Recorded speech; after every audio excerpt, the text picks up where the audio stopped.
Okay, so as we just told you with Jim, Joe Biden is officially running for president again. Ugh. And earlier today when he made the announcement, what's the first thing he did? Because he knows it's so bad. He tried to boast about his economic accomplishments in like some long, drawn-out, mumbly-bumbly speech. I'm like, seriously, can we be honest? You've only been in the White House for a little over 2 years. You've caused so much damage to this country, our economy. You're a threat to national security. You've weakened us throughout the world stage. Your foreign policy is crazy. We have no border, crime, drugs, and things are only getting worse.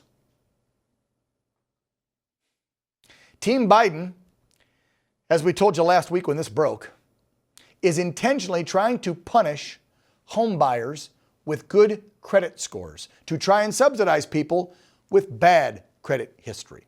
This is one more example of Democrats trying to buy votes because they know their policies are so horrific, they have nothing else to fall back on because they have no policy. And if they do, it's ruining the country. So it's, we'll pay off your college. Oh, you didn't pay your bills? We'll give you a better interest rate on your loan. This is what they do. Under these new rules, consumers with lower credit ratings and less money for their down payment will qualify for better mortgage rates than they would have otherwise, thanks to you good folks who put tons of money down, pay your bills on time, and have that 700 or better credit score. Experts believe this new deal of Joe's means if you got about a 680 score, okay, or less, 680 or more, let me get that right, 680 or more, so they're considering that good credit. I was always taught 700 and up. 680 and more, you're going to be paying somewhere between $40 and $70 per month on, let's say, a $400,000 mortgage over 30 years. And that money will be set aside to help the people who don't pay their bills on time. The Biden regime now punishing people, again, for working hard, paying your bills, and rewarding and encouraging people for bad choices. My next guest, Peter Schiff, chief economist and global strategist, he weighed in on this new Biden rule, saying this on Twitter. Just when you thought the Joe Biden administration couldn't get any dumber, it does this. It's a perfect example of why government shouldn't have any involvement in the housing market and why the FHA, Fannie Mae, and Freddie Mac should all be abolished. More bad policy from Biden will just lead our already sinking economy deeper and deeper into a recession, folks. And that's why our next guest, Peter Schiff, is warning about this. Let's bring Peter on now to discuss more of this bonehead idea by Joey from the block. Peter, when I heard about this last week when it broke, I went, look, in my 48 years on this rock, I've bought and sold a handful of properties, some for my personal self, some investment, and my credit's been like this because of whether it be the economy, divorce, dumb decisions, you name it. I've had good credit, I've had bad. Now, over the last few years, I've busted my hump to get up into the high sevens. And now I'm getting ready to buy a home again in the next year or two. I'm going to get punished if this goes through. Is this a done deal? Is this happening for sure?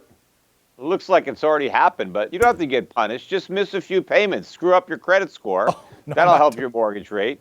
And just put down a tiny down payment because this new rule encourages people to make smaller down payments than they might otherwise have made, because normally if you make a big down payment, you get a better rate.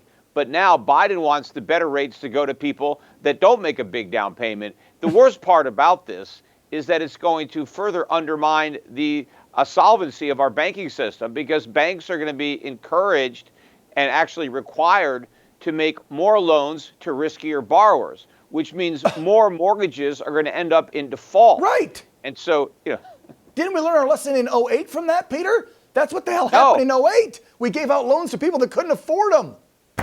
Apparently not. I mean, part of the problem leading up to the housing bust in 08 was that the administration, and this, under Bush, but also it was going on under Clinton, but they were trying to pressure these banks to make loans to minorities or whoever they defined as being A underprivileged, marginalized or community. Yep, I remember. Yeah, Blah, blah, blah. but the banks are colorblind. They're making loans based on the ability to repay. Thank If you. somebody can repay the mortgage, they're going to make it. So if they're denying mortgages, it's not because they're racist or sexist or homophobic or whatever. No. They're denying the mortgage because the borrower probably can't pay the money back. So they're not going to waste the money. But you do a disservice when the government encourages people who can't afford houses to buy them anyway. They actually end up in over their heads and they lose money because houses are very expensive. Take it from me, I own several. And they're money pits. Yeah. You need money to afford to own a home. Well, you when can't they own a home when you're broke. Sorry, Peter, when they default, then the house gets sold in a short sale or whatever, bought back by the bank, the price goes down, which then hurts the whole neighborhood because obviously they check for current sales, prices will come down. It's going to screw up your resale value when you have these people defaulting. This is you heard his speech today, most likely. I mean, he touted his economy for I don't even know how many minutes during his speech saying, I'm running again and let me brag it up. Your final thoughts on the Joe Biden economy moving forward if, God forbid, we have to put up with 4 more years of it? Well, it's a disaster. First of all, you mentioned about he's bragging about his economic accomplishments, but you can list all those accomplishments on a chewing gum wrapper. In fact, you probably don't even need all that paper because I don't even think he has any accomplishments to list. He just stumbles his way through the first couple of years in the White House, and the economy is getting worse. Inflation is getting worse. All he's done is worsen the problems that he inherited. Not like everything was great when he stepped into office, but he's made it worse. The deficits are bigger. Inflation is actually headed higher. And he has complicated the efforts of the Fed to fight inflation, even though the Fed isn't even doing a good job of it because it's impossible to fight inflation when the Biden administration continues to create it by running massive deficits. Peter, we love having you on, but I hate the bad news. I'm still going to pay my bills on time. I'm still going to put 20% down because I want a lower mortgage rate, but I guess I'm going to get screwed if Biden stays in charge. Anyway, Peter Schiff, thank you so much. Appreciate your insight, sir. Sure thing. Yeah.